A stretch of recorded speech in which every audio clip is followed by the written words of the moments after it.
Во денешните вести на Тинтири Минтири шоу ќе разговараме со една наша многу позната пејачка која имаше прекрасен настап во Скопје и таму го промовираше својот прв албум.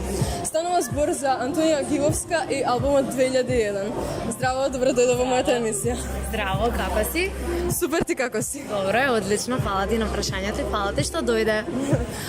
Пред се да ти честитам за албумот, навистина е одличен и можам да забележам дека побуди голем интерес кај јавноста, па кажи ми ти како си задоволна од коментарите и реакциите до сега?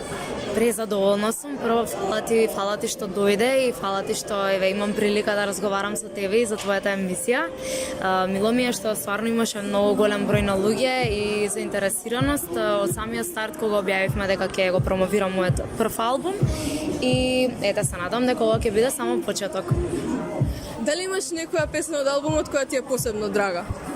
Па, тоа е дефинитивно Магла, затоа што е песна која што е, како да кажам, за мене носачка на албумот и е песна која што навистина верувам дека сите ме препознаваат по нејзе. Има многу други секако што ми се драги, меѓутоа Магла би ја извоила како некоја песна што ми е стварно многу значена, своја.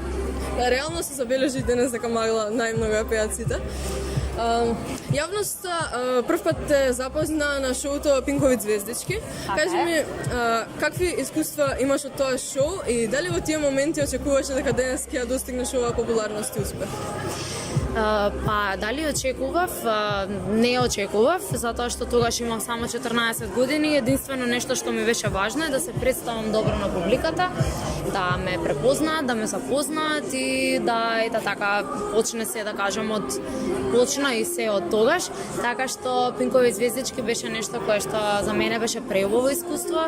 Би го повторила сигурно пак, меѓутоа да ги немам овие години сега, да се вратам назад сигурно пак би настапувала на Пинкови звездички и тоа е тоа. Дали сум очекувала? Не.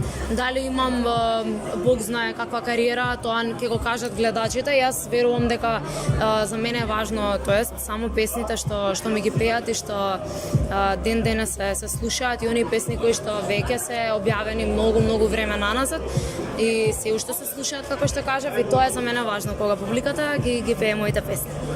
Сите знаеме дека неодамна си мајка на малиот Кијан. Во исто време те вадиш албум, имаш нови песни, редовно настапуваш.